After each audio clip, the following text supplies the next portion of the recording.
오늘은 우리의 피난처시요 힘이신 하나님라는 제목으로 말씀드리겠습니다. 신앙생활에서 반드시 기억해야 하는 대명제가 있습니다.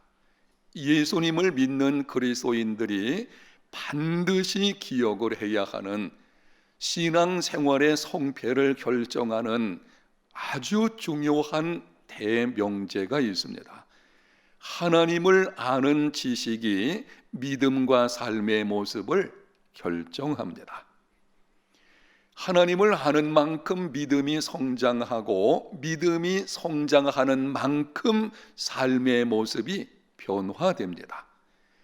믿음과 삶의 모습은 정비례합니다.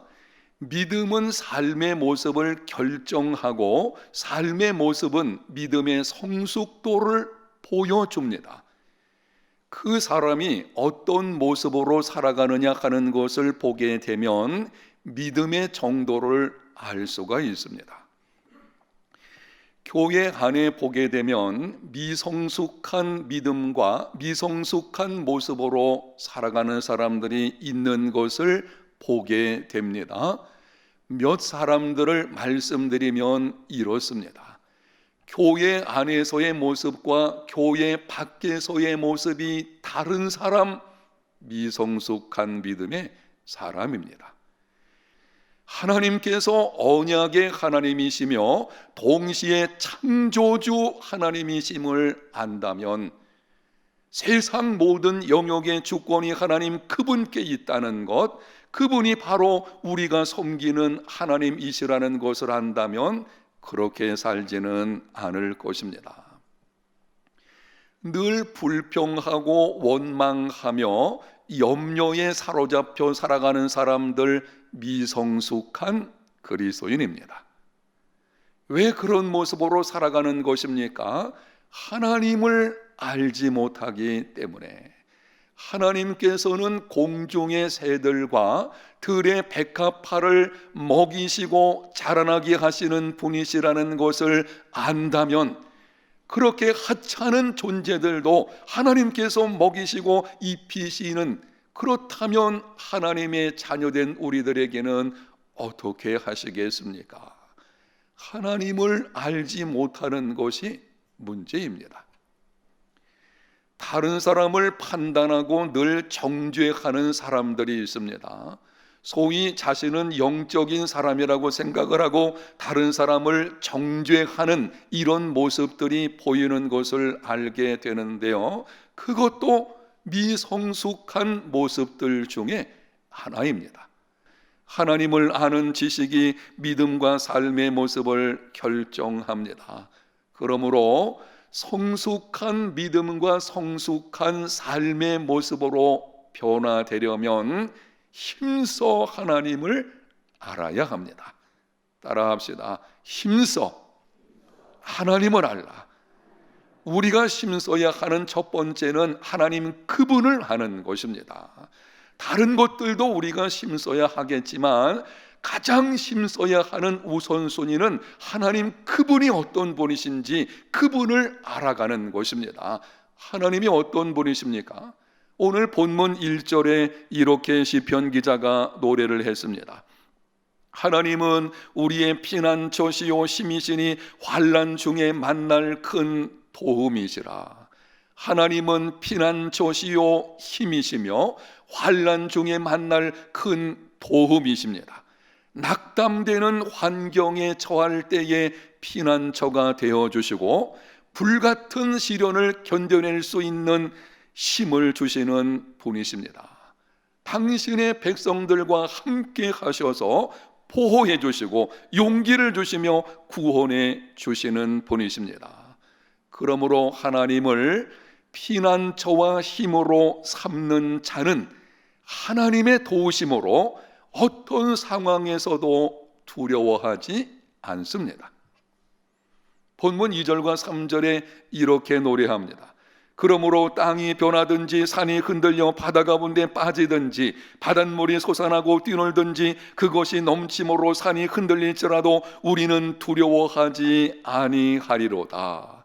큰 지진으로 땅이 갈라지고 산이 흔들려서 바다로 무너져 내리며 바닷물이 흉룡하는 재앙이 찾아온다고 해도 우리의 삶에 적용을 해보면은 그러한 기막힌 인생의 고난들이 찾아온다고 할지라도 내 인생의 터가 완전히 송두리째 무너지는 이런 일들이 있는 경우도 있죠. 그런 일이 있다고 할지라도 두려워하지 않는다는 것입니다. 지난 2월 13일 오후 11시 8분 일본 후쿠시마현 앞바다에서 규모 7.3의 강진이 발생했습니다. 일본 열도가 공포에 휩싸였습니다. 동일본 대지진 10주년을 한 달도 안 남겨놓은 상황에서 10년 전과 거의 같은 위치의 진앙에서 발생했기 때문에 사람들의 두려움은 더욱 컸습니다. 그런데 시편 기자는 그러한 상황이 찾아온다고 해도 두려워하지 않는다고 고백을 합니다. 그러한 인생, 자연 재앙뿐만이 아니라 인생길에서 거기에 상응하는 일들이 발생한다고 하여도 두려워하지 않는다고 합니다. 이유가 무엇입니까? 하나님을 나의 피난처와 힘으로 삼았기 때문입니다. 시편 46편의 배경은 정확하게 알려진 것은 없습니다. 그러나 많은 성경학자들이 구약성경 열왕기하 18장과 19장에 기록되어 있는 히스기야 왕이 유다를 통치할 때에 아수르 왕 사네립이 쳐들어온 그 사건을 배경으로 말을 합니다. 히스기야가 반아수르 정책을 펴자 아수르 왕 산헤립이 대군을 거느리고 쳐들어왔습니다. 순식간에 유다의 모든 성읍들이 점령되어지고 이제는 예루살렘 성만 남게 되었습니다. 나라가 멸망을 당한 절체절명의 상황이 된 것입니다. 그때 히스기야가 어떻게 했는지 열왕기하 19장 1절과 14절에서 16절에 이렇게 기록을 합니다. 먼저 열왕기하 19장 1절을 봅니다. 히스기야 왕이 듣고 그 옷을 찢고 굵은 베옷을 입고 여호와의 전에 들어가서, 열왕기하 19장 14절부터 16절입니다. 히스기야가 사자의 손에서 편지를 받아보고 여호와의 성전에 올라가서 히스기야가 그 편지를 여호와 앞에 펴놓고 기도하여 이르되, 여호와여 귀를 기울여 들으시옵소서, 여호와여 눈을 떠서 보시옵소서, 사네립이 살아계신 하나님을 비방하러 보낸 말을 들으시옵소서. 기막힌 환난을 당했을 때에 히스기야는 하나님 앞에 겸손히 나아가서 대적들이 비방하는 글을 보냈는데 그 편지를 하나님 앞에 내어놓고 전심으로 하나님께 부르짖어 기도하는 것입니다. 하나님 보시옵소서, 들으시옵소서.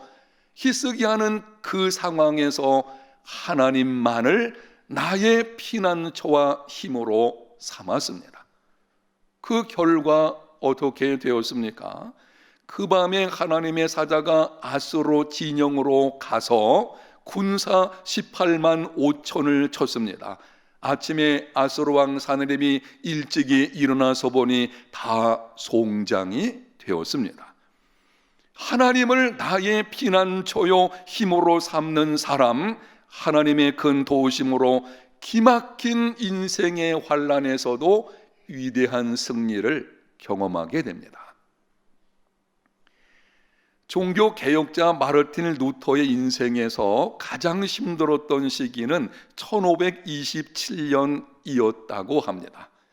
1517년 10월 31일 비텐베르그 성당 문 앞에 92개 조를 붙여놓은 이후에 지난 10년 동안 종교 개혁을 주도를 했습니다.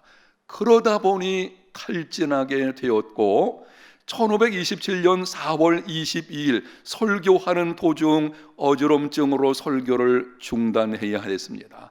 같은 해 7월 6일 친구들과 저녁 식사를 하던 도중에 귀에서 윙윙거리는 소리와 함께 통증을 느끼게 되어서 자리에 누웠습니다. 그 후 얼마간 기력을 회복했지만 후유증으로 인해서 우울증이 찾아왔고 심장병과 심각한 장합병증으로 죽음의 공포를 느꼈습니다. 설상가상으로 유럽을 강타한 흑사병이 비텐베르그까지 확산되었습니다.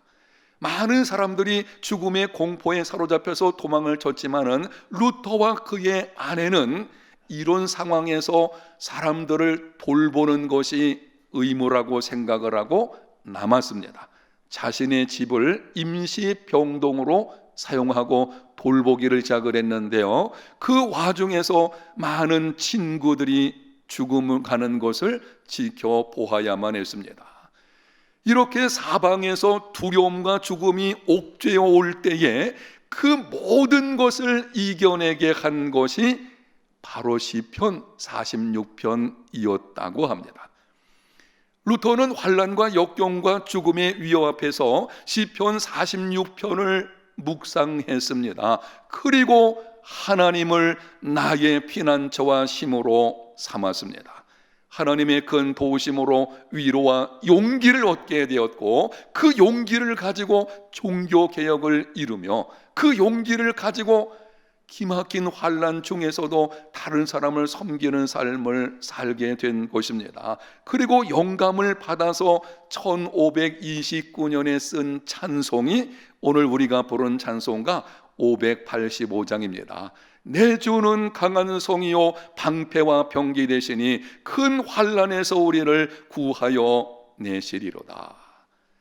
하나님을 나의 피난처와 힘으로 삼는 사람, 계속되는 고난 중에서도 능히 이겨내게 되어지고 오히려 그 가운데서 다른 사람을 섬기며 찬송하는 삶을 살게 됩니다. 성경에 등장하는 유다 열왕들 가운데서 전쟁에서 백전백승을 한 사람은 다윗입니다. 수많은 전쟁을 치르다 보게 되면 승리할 때도 있고 패할 때도 있을 것입니다. 그런데 다윗의 경우는 전쟁에 나갈 때마다 승리를 거두는, 하나님께서 승리를 거두게 하신 것이죠. 하나님이 다윗에게 그러한 승리를 거두게 하신 이유가 무엇인지 그 이유들 중에 한 가지를 역대상 18장 4절에 이렇게 기록을 합니다. 다윗이 그에게서 병거 1000대와 기병 7000명과 보병 2만 명을 빼앗고 다윗이 그 병거 100대의 말들만 남기고 그 외의 병거의 말은 다 발의 심줄을 끊었더라. 다윗이 치른 전쟁들 가운데서 한 전쟁에 대한 묘사입니다. 이 전쟁에서 승리함으로 엄청난 전리품을 얻게 되었습니다. 그런데 다윗은 전리품들 중 병거 100대의 말들만 남기고 그 외 병거의 말은 다 발의 심줄을 끊어버렸습니다. 병거와 말은 전쟁에서 승리를 가져오게 할 수 있는 아주 중요한 수단입니다. 기동력을 가지게 되는 것이고, 많은 병거와 많은 말을 가지고 있다, 아마 그 사람이 전쟁에서 승리를 거둘 확률이 훨씬 크겠죠. 그런데 다윗은 전리품으로 1000대의 병거를 얻게 되었는데 그 중에 100대를 이끄는 말들만 남겨놓고 900대를 이끄는 말들을 모두 발의 심줄을 끊어버렸습니다. 힘줄을 끊어버리면 더 이상 힘쓸 수가 없게 되어지는 것이죠. 왜 그렇게 한 것입니까? 다윗의 믿음인데요, 다윗은 세상의 병거와 군사의 숫자에 자신의 피난처와 힘을 삼지 않았습니다. 다윗은 오직 하나님 그분만을 피난처와 힘으로 삼게 된 것이고, 그 믿음으로 하나님의 능력의 역사를 경험하게 된 것입니다. 하나님을 나의 피난처와 힘으로 삼는 사람, 오직 하나님만을 힘줄로 삼는 사람, 하나님의 큰 도우심으로 영적 전쟁에서 승리하는 삶을 살게 됩니다. 여러분에게 한번 이쯤에서 질문하겠습니다. 여러분의 힘줄은 무엇입니까? 여러분의 인생길을 걸어갈 때의 환난을 만났을 때 그때 여러분의 피난처와 힘은 무엇입니까? 여러분은 무엇을 의지하십니까? 그게 바로 나의 믿음의 모습을 보여주는 것입니다. 오늘 본문 5절에 가서 보게 되면은 이렇게 말씀을 합니다. 5절입니다. 하나님이 그 성중에 계심에 성이 흔들리지 아니할 것이라 새벽에 하나님이 도우시리로다. 한번 따라 합시다. 새벽에 하나님이 도우시리로다. 새벽에 하나님이 도우신다는 말씀은 단순히 이른 시간만을 뜻하는 것이 아닙니다. 물론 여기 새벽은 시간적으로 이른 새벽을 뜻하기도 하지만 단순히 거기에 그치는 것이 아닙니다. 새벽은 어둠과 빛의 경계선입니다. 어둠이 끝나고 밝음이 시작되는 바로 그것이 새벽입니다. 새벽에 도우신다는 것은 어둠을 끝내고 새날을 주신다는 것입니다. 이 시편의 배경을 가지고 지금 말씀드리는 의미가 무엇인지를 앞에서 이미 말씀드린 시편의 배경을 가지고 설명을 드려보겠습니다. 아수르 군대가 위협하던 그 밤에 하나님의 사자가 아수르 진영에 있는 군사 18만 5천 명을 쳐서 죽였습니다. 아침에 일찍이 일어나 보니 그들 모두 송장으로 바뀌어 있었습니다. 새벽에 도우신다는 말은 그 밤에 하나님의 사자가 아수르 군사를 치신 일과 아침에 일찍이 일어나서 확인한 시간을 포함하는 것입니다. 밤중에 일하심으로 새벽에 하나님의 백성들로 승리를 경험하게 하시는 하나님, 그분이 우리가 섬기는 하나님이십니다. 인생에서 환난의 밤이 찾아오면은 우리는 어찌해야 할지를 알지를 못합니다. 기막힌 상황이 찾아와 보십시오. 그러면은 내가 뭘 어떻게 할지를 잘 알지를 못합니다. 그러나 그 시간에 하나님은 쉬지 않고 일하십니다. 인생의 밤에 우리는 멈추어 있을지라도 그 밤중에 내가 당하는 인생의 밤중 그 시간에 하나님께서는 계속 일을 행하십니다. 그리고 새벽이 되면 우리로 승리를 누리게 하십니다. 하나님을 나의 피난처와 힘으로 삼는 사람, 하나님의 큰 도우심으로 인생의 새벽을 맞이하게 됩니다. 어둠이 물러가고 희망의 새날이 찾아오게 될 것입니다. 사랑하는 성도 여러분, 하나님은 우리의 피난처시요 힘이시며 환난 중에 만날 큰 도움이십니다. 그 하나님을 여러분의 피난처와 힘으로 삼는 삶이 되시기를 축복합니다. 지금까지 앞에서 여러분들에게 몇 가지 경우들을 통해서 하나님을 피난처와 힘으로 삼으면 어떤 일이 일어나게 되는지를 말씀드렸어요. 이제 우리가 할 일은 이것입니다. 그 하나님을 나의 피난처와 힘으로 삼아야 합니다. 다른 사람이 피난처와 힘으로 하나님을 삼았을 때에 그 사람의 인생 속에서 어떤 일이 벌어졌는지를 여러분이 들으셨습니다. 이제는 그 사람의 것으로 끝나는 것이 아니라 나의 피난처와 힘으로 삼는 삶이 되어야 합니다. 오늘 본문 10절에 이렇게 말씀을 합니다. 이르시기를 너희는 가만히 있어 내가 하나님 됨을 알지어다. 내가 문나라 중에서 높임을 받으리라. 내가 세계 중에서 높임을 받으리라 하시도다. 너희는 가만히 있어라. 하나님 말씀하시는 것입니다. 인생의 환난 중에 있을 때 하나님께서 하시는 말씀이 너희는 가만히 있어라. 이 말은 이런 뜻입니다. 손을 떼라. 내려놓으라. 내가 뭘 하려고 이제 막 이리저리 허둥대지 말라는 것입니다. 어떤 목사님이 이 말을 이렇게 표현을 했습니다. 동작 그만. 인생길에서 기막힌 고난이 찾아오게 되면 마음이 급해집니다. 생업이 무너지게 되면 잃어버린 것을 회복하기 위해서 이리저리 뛰어다닙니다. 당면한 문제를 해결하기 위해서 애를 씁니다. 영적 침체가 찾아오게 되면 회복하기 위해서 이 집회 저 집회 찾아다니면서 은혜를 받으려고 합니다. 물론 그러한 모습도 있어야 할 것입니다. 그런데 하나님께서 말씀을 하십니다. 너희는 가만히 있어 내가 하나님 됨을 알지어다.